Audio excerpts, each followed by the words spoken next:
अस्सलाम वालेकुम। क्या हाल है आप सबकी? उम्मीद करता हूँ आप सब ठीक होंगे। तो पहले मैंने आपको बताया था कि आरएसआई क्या होता है, फिर मैंने आपको बताया था कि ईएमए क्या होता है, ठीक है। आज मैं आपको बताऊंगा कि आप आर और फिर उससे पहले मैंने आपको बताया था कि सपोर्ट रेजिस्टेंस क्या होता है, ठीक है। तो आज मैं आपको बताऊंगा कि हम आरएसआई ईएमए और सपोर्ट रेजिस्टेंस के साथ ट्रेड कैसे कर सकते हैं, ठीक है। तो इसके लिए मैं सबसे पहले आपको 1 आवर के चार्ट पे फर्ज करो लेके चला जाता हूँ, ठीक है। तो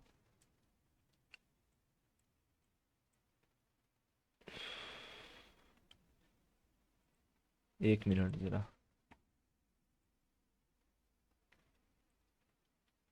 तो अब ये देखो। तो अब यहाँ पर ये हमारी एक सपोर्ट थी, ठीक है, ये हमारी एक सपोर्ट थी, ठीक है। और यहीं पर हमारी 200 ईएमए भी आकर बैठ गई। और यहाँ पर अगर आप इस वक्त में देखते तो ये जो विक नीचे की लगी है, यहाँ पर हमारी आरएसआई भी ऑलमोस्ट 30 के ऊपर गई होगी। तो आपने कुछ करना ऐसे है, आपने सपोर्ट ढूंढनी है, ठीक है। क्योंकि मैं आपको स्पॉट वगैरह की बताता हूँ, फ्यूचर की मैं नहीं बताता। तो मैं आपको स्पॉट का सिनेरियो बता देता हूँ कि क्या करना है। आपने आपने सपोर्ट ढूंढनी है, ठीक है।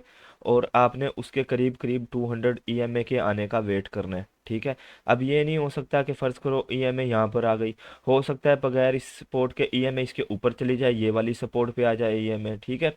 तो उधर आपने मदद किसकी लेनी है? उधर आपने मदद लेनी है आरएसआई की।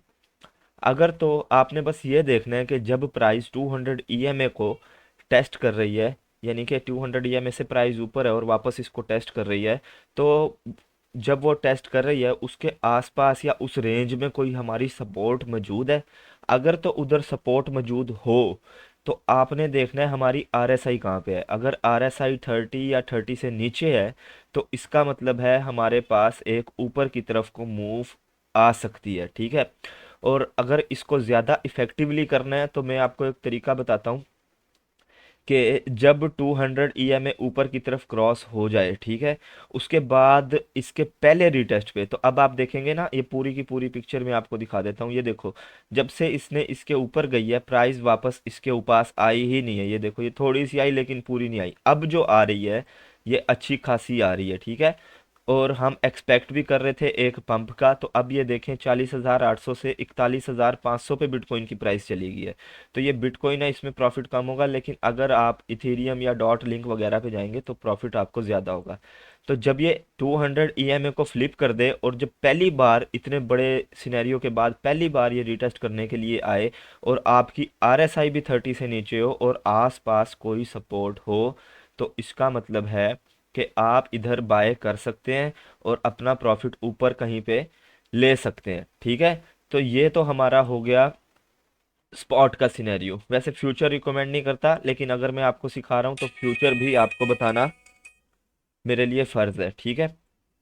तो इधर आप देखेंगे कि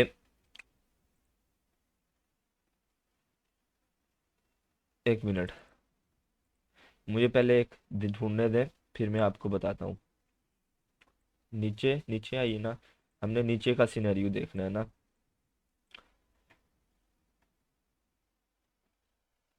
हाँ जी, ये देखें आप, ठीक है, 3 आवर का चार्ट है। ये नीचे आ गई है, ठीक है। हमारी ये वाली जो जगह थी ये रेजिस्टेंस चल रही थी, ठीक है। तो आप ये देखो कि प्राइस यहाँ पर आ रही थी, डंप कर रही थी, ठीक है, फिर यहाँ पर आ रही थी, फिर डंप कर रही थी, फिर यहाँ पर थोड़ी सी आई है, फिर गिरी है। तो अब हमारी जो रेजिस्टेंस थी वो इस रेंज में थी और हमारी ईएमए भी ये देखें यहाँ पर किस रेंज में आ रही है, और यहाँ पर हमारी आरएसआई भी 70 या 75 से ऊपर है। तो अब अगर हम यहाँ से ट्रेड लेते तो हमारा जो प्रॉफिट होता है वो ऑलमोस्ट हमारा, अगर 10x लेवरेज भी लगाते तो 18% तक हमारा प्रॉफिट होता है, ठीक है। तो रेजिस्टेंस के ऊपर हमने ये देखना है कि लाइन भी हो, ठीक है, हमारी आरएसआई भी 70 या 75 से ऊपर हो, आसपास कोई रेजिस्टेंस भी हो, 200 ईएमए भी टेस्ट हो रही हो।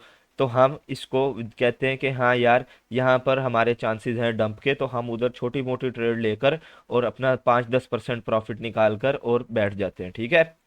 तो जब ये ऊपर जाए तो ये इस तरीके से करना है। तो मैंने आपको पहले भी कहा था ये एक दफ़ा, जब ये पहली दफ़ा रीटेस्ट करे तब आपने लेना है, ठीक है। जब ये दूसरी दफ़ा करे तब नहीं लेना। क्योंकि फिर इसका जो मोमेंटम होता है, जो इसका बाइंग प्रेशर या सेलिंग प्रेशर होता है, वो वीक हो जाता है, ठीक है। तो यहाँ पर इसको मैं वैलिडेशन क्यों दे रहा था आपको, वैलिडेशन में इसको ये इसलिए दे रहा था कि ये देखो यहाँ पर भी रेजिस्टेंस है, लेकिन हमारी आरएसआई इस वक्त यहाँ पर इतनी अच्छी नहीं थी, ठीक है। आरएसआई हमारी ऊपर गई है इस तरीके से, यहाँ पर इतनी आरएसआई अच्छी नहीं थी। अगर इन तीनों चीज़ों में से, जैसे ईएमए, रेजिस्टेंस सपोर्ट और आरएसआई में से एक भी चीज़ आपकी सही नहीं बैठ रही, आप उसे नहीं लेंगे, ठीक है। अगर ये तीनों की तीनों चीज़ें सही बैठ रही हैं तभी आप इसे लेंगे। अगर यहाँ पर हमारी आरएसआई भी 70 या 75 से अबव होती तो हम देखते कि यहाँ पर भी डंप आ सकता था, ठीक है। और आपने फर्ज करो अगर थोड़ी ऊपर भी जाती है तो आपने ये भी देखना है कि आसपास कोई बड़ी रेजिस्टेंस है, जैसे यहाँ पर ये वाली रेजिस्टेंस थी, लेकिन इसने इसकी इतनी रिस्पेक्ट नहीं की, उल्टा और ऊपर गई है, फिर ये आसपास की जो रेजिस्टेंस होती है इधर से भी प्राइस डंप कर जाती है, ठीक है। ये ज़रूर पहले ये देखो टच करके आई है, तो इसलिए मैं कहता हूँ जब ये दूसरी दफ़ा तीसरी दफ़ा टच करती है तो ये इतनी वैलिड नहीं होती। अब ये देखो, ये इसने पहली दफ़ा किया है, ये कैसे गिरी है, ठीक है, दूसरी दफ़ा किया, ये ऊपर चली गई, ठीक है ना। तो जो पहली दफ़ा होगा वो ज़्यादा अच्छे तरीके से प्रोसेस करेगा, जो दूसरी दफ़ा होगा वो ज़रा कम तरी अच्छा होगा, ठीक है ना। तो अब अगर मैं 4 आवर के चार्ट पे जाता हूँ, ठीक है, ये मैं 4 आवर के चार्ट पर आ गया, ठीक है। तो अब यहाँ पर ये हमारी 200 EMA यहाँ पर आ रही है, ठीक है। अब ये थोड़ी सी और ऊपर आएगी, यहाँ पर आ जाएगी, तो यहाँ पर हमारी एक सपोर्ट भी बैठी हुई है अच्छी, ठीक है ना, जिधर से पंप हुआ है। अब प्राइस अगर यहाँ पर आती है तो मैं ये देखूंगा कि आरएसआई भी 30 से नीचे हो, ठीक है। प्राइस अगर इसे रीटेस्ट करती है तो मैं ये देखूंगा कि आरएसआई भी 30 से नीचे हो। अगर आरएसआई 30 से नीचे होगी और यहाँ पर कोई ना कोई सपोर्ट बनती होगी ढूंढने के बाद, तो मैं इस ट्रेड को ले लूंगा ऊपर का, ठीक है ना। तो ये हिसाब से हमने चलना है, ठीक है। इधर अब अगर आपने बाय की लेनी है तो आप सपोर्ट देखोगे, अगर आपने सेल की लेनी है तो आप रेजिस्टेंस देखोगे, ठीक है। यहाँ तक समझ आ गई सबको। इंशाल्लाह नेक्स्ट लेक्चर भी हमारा काफ़ी अच्छा इंटरेस्टिंग होगा। ये आपका एक एडवांस लेवल का पहला लेक्चर था, ठीक है।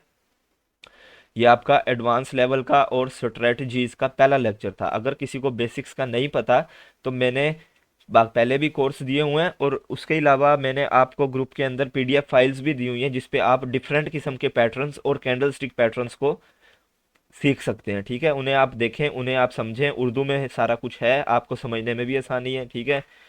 तो उन्हें आप जाकर चार्ट वगैरह पे इम्प्लीमेंट वगैरह करें, ठीक है, और उनका देखें कि वाकई में क्या सिनेरियो बैठता है क्या नहीं बैठता, वाकई में वो प्ले होते हैं या नहीं होते उस तरीके से जिस तरीके से बताया हुआ है। और अगर किसी को ये लेक्चर समझ नहीं आया वो मेरे से वो इसे एक दफ़ा फिर देख ले, अगर फिर भी समझ नहीं आता तो वो मुझसे संडे के लाइव सेशन के अंदर पूछ सकता है, कोई भी सवाल उसका इसके रिलेटेड हो, ठीक है। तो आज के लिए इतना ही लेक्चर था। अल्लाह हाफिज़ करते हैं आपको, ठीक है। अल्लाह हाफिज़ जी।